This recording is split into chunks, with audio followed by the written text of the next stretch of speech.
दोस्तों, ये दौर था गुलामी का। हर तरफ अंग्रेजी हुकूमत का बोलबाला था। लोग सड़कों पर उतर रहे थे। हर तरफ अफरा तफरी मची थी। क्या वाकई ये अंग्रेजों का कहर था या कोई और वजह है? दोस्तों, आज से करीब 100 साल पहले समय था 1907 का, तारीख 28 सितंबर। इसी दौर में एक ऐसी ही घटना का आगाज होता है। लाहौर की सरजमी पर एक किलकारी का गुंजन सुनाई देता है। असल में ये आवाज सिख परिवार से थी और माता विद्यावती व किशन सिंह के घर पर एक बालक का जन्म होता है। जब दादी अपने पौत्र का मुख देखती है, उसी समय एक खबर ने पूरे परिवार को झूमने पर मजबूर कर दिया था। इस अजीब सी लहर की वजह थी उनके परिवार के 3 सदस्य, सरदार अजीत सिंह, कृष्णा सिंह और स्वर्ण सिंह, जो लंबे समय से अंग्रेजों की कैद में थे और आज ही के दिन उन्हें रिहाई मिली थी। तभी दादी ने कहा, इस बालक के कदम पड़ते ही ये उजाड़ घर आज फिर से चमन हो गया है। ये बालक तो भाग्यवान है और इस तरह ये भाग्यवान बालक भगत सिंह कहलाया। यह जो शर्ट आप देख रहे हैं, यह भगत सिंह का है, जो फांसी से पहले पहना हुआ था। इस तस्वीर को उपलब्ध करवाया है सुप्रीम कोर्ट ऑफ इंडिया ने। दस्तावेज रूपी तस्वीर आज भी इंटरनेट पर मौजूद है। भगत सिंह का जन्म लाहौर की सरजमी पर हुआ था, जो वर्तमान में पाकिस्तान में है। मगर उस दौर में पाकिस्तान नहीं था तो बस सारे जहां से अच्छा हिंदुस्तान हमारा। मगर इन गौरों ने आकर हमारी धरती को बांट दिया था। बेटे भगत सिंह में पढ़ाई की ललक देखकर उनके पिताजी ने गांव के ही विद्यालय में दाखिला दिलवा दिया था। इनका परिवार क्रांतिकारी विचारों वाला था। इन्हीं की तरह अब भगत सिंह भी आजाद भारत के सपने देखने लगे थे।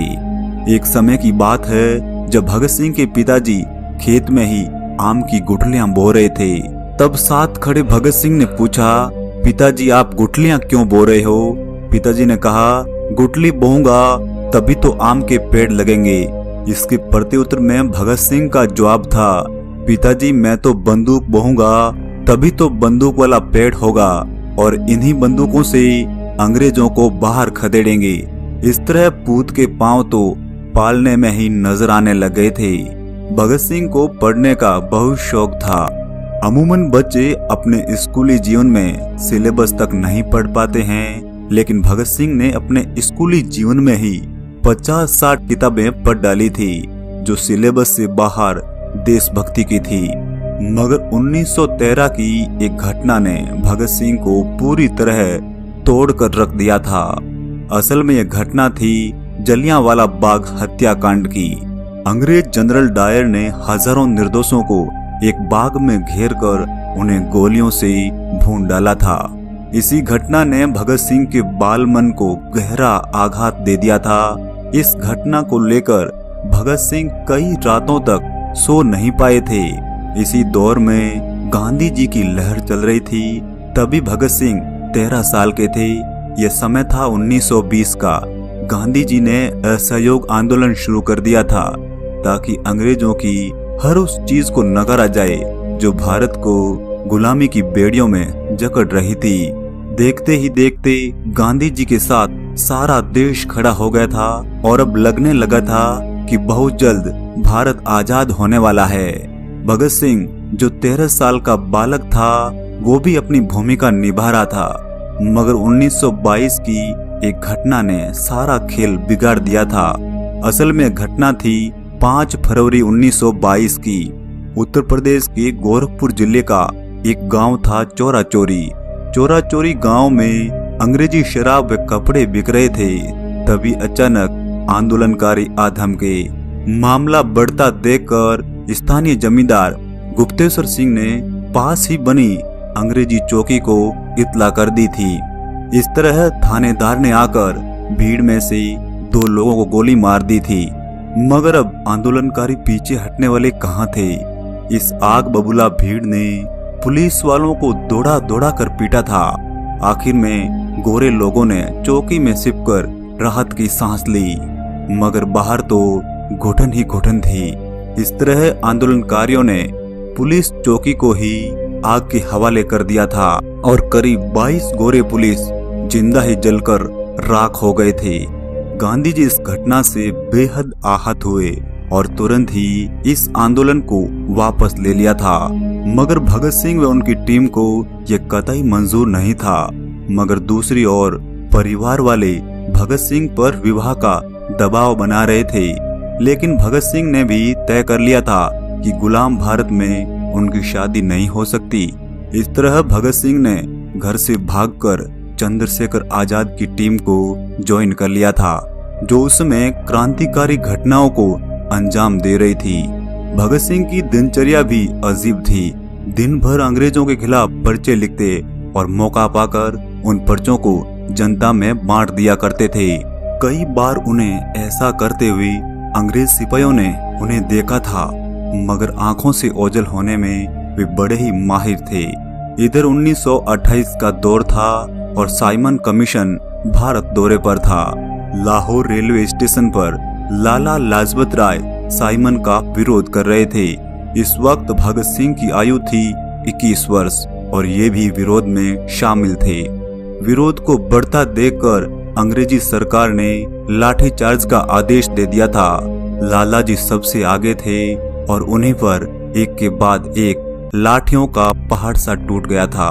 इन लाठियों के जख्म से ही आखिरकार लाला जी संसार से विदा हो गए थे। इस कायराना हरकत की वजह से भगत सिंह बेहद दुखी हुए और आनन फानन में ही टीम को तैयार कर लिया। अब बदला लेने की बारी थी। इस लाठीचार्ज का जिम्मेदार था पुलिस अधिकारी स्कॉट। स्कॉट को मारना ही अब मकसद बन गया था, मगर आखिरी समय में थोड़ी चूक की वजह से स्कॉट की जगह पुलिस अफसर सैंडर्स मारा गया था। उस पर पहली गोली राजगुरु ने दागी और फिर भगत सिंह ने भी आकर 3 और गोलियों से उनका काम तमाम कर दिया था। लाहौर में इतनी बड़ी घटना घटने से अंग्रेज सरकार हरकत में आ गई थी। इस तरह अब चप्पे चप्पे पर क्रांतिकारियों की खोज हो रही थी। अब भगत सिंह को भी ठिकाना बदलना था। अंग्रेजों की बड़ी फौज उन्हें ढूंढने में लगी थी। इस तरह भगत सिंह ने अपने दोस्त की पत्नी दुर्गा भाभी को पत्नी का रोल निभाने के लिए राजी कर लिया था। भगत सिंह सिखों की परंपरा को पहली बार तोड़ रहे थे। उन्होंने अपने दाढ़ी बाल कटवाकर अंग्रेजों का हुलिया धारण कर लिया था। इधर दुर्गा भाभी को भी अंग्रेजी मैम बना दिया था। इस तरह भगत सिंह लाहौर रेलवे स्टेशन से अंग्रेज बनकर उन्हीं की आंखों से ओझल हो गए थे। इस दौर में मजदूरों के हालात बड़े ही नाजुक थे और भगत सिंह ने मजदूरों को सपोर्ट किया था। इसी वक्त अंग्रेज सरकार इन्हीं मजदूरों के विरोध में दिल्ली के सेंट्रल असेंबली हॉल में अध्यादेश ला रही थी। तभी भगत सिंह ने अपने बंगाली साथी बटुकेश्वर दत्त के साथ असेंबली हॉल में कम तीव्रता वाले बम फोड़ने की योजना बनाई। योजना के मुताबिक दोनों ही हॉल में प्रवेश करते हैं और खाली जगह देखकर बम का धमाका किया। साथ ही इंकलाब जिंदाबाद के नारे लगाते रहे। उनका एक ही कथन था कि बहरों को सुनाने के लिए धमाका जरूरी है। उन्होंने अपने आप को बचाने का कोई प्रयास भी नहीं किया था। इस समय अब 21 साल का यह लड़का देश के लिए शहीद होने जा रहा था। भगत सिंह का मानना था कि अंग्रेजों के लिए मेरी जिंदगी से कहीं ज्यादा खतरनाक मेरी मौत होगी। मेरे सिद्धांत लाखों भारतीयों की जुबान पर चढ़ेगा और वे भी मेरी लड़ाई में राष्ट्र के भागीदार बनेंगे। अब भगत सिंह ने अपने आप को अंग्रेजों के हवाले कर दिया था। खुद ने ही अपना जुर्म कबूल कर लिया था और फांसी की राह देखने लगे। यह वही पेन है जिसके द्वारा भगत सिंह को फांसी की सजा सुनाई थी। ये जो आप जूते देख रहे हो भगत सिंह के हैं, जो जेल के दौरान जमा कर लिए थे। यह तस्वीर इंटरनेट पर आज भी मौजूद है। इस तरह कोर्ट की कार्यवाही ने भगत सिंह के साथ साथ सुखदेव और राजगुरु को भी फांसी की सजा सुनाई और ये फांसी की तारीख थी 24 मार्च 1931। जैसे जैसे ही फांसी की तारीख नजदीक आ रही थी, मगर इनके चेहरों पर उदासी के भाव कहीं नजर नहीं आ रहे थे। फांसी के अंतिम दिनों में भगत सिंह ने अपने आप को बहुत ज्यादा बिजी कर लिया था। हर वक्त किताबों में ही डूबे रहते थे। जेल वार्डन के द्वारा नई किताब लाने से पहले ही भगत सिंह पुरानी किताबों को पढ़ लिया करते थे। जेल के अंतिम दिनों में भगत सिंह की मां भी मिलने आती है, मगर भगत सिंह ने मां को फांसी वाले दिन नहीं आने को कहा था। मां तो उस दिन रो देगी और लोग कहेंगे देखो भगत सिंह की मां रो रही है। भगत सिंह चाहते थे कि फांसी के बाद उनका मृत शरीर भाई कुलबीर को सौंपा जाए, मगर अंग्रेज इस आखिरी ख्वाहिश को भी निभा नहीं पाए थे। इधर फांसी की तारीख नजदीक आ रही थी, दूसरी ओर पूरा देश अंदर ही अंदर रो रहा था। गांधी और नेहरू भी इसी दौर में थे, मगर फांसी को वे भी टाल नहीं पाए थे। 24 मार्च 1931 की सुबह भगत सिंह को फांसी देनी थी, मगर अंग्रेज सरकार भीड़ के हुजूम से कांप रही थी। तभी अचानक मौत से 12 घंटे पहले ही 23 मार्च 1931 की शाम 7 बजे फांसी का ऐलान किया। अचानक जेल का माहौल गमगीन हो गया था। हर तरफ खामोशी ही खामोशी थी, मगर इस खामोशी में भी भगत सिंह लेनिन की जीवनी पढ़ रहे थे और वो बुलावे की घड़ी भी आ गई थी। मगर लेनिन की जीवनी के कुछ पन्ने अभी भी बाकी थे और फिर उन्हें पूरा करके ही कोठरी से बाहर निकले थे। इस तरह सुखदेव, भगत सिंह, राजगुरु ने इंकलाब जिंदाबाद नारों के साथ हंसते हंसते फंदे को गले लगा लिया था।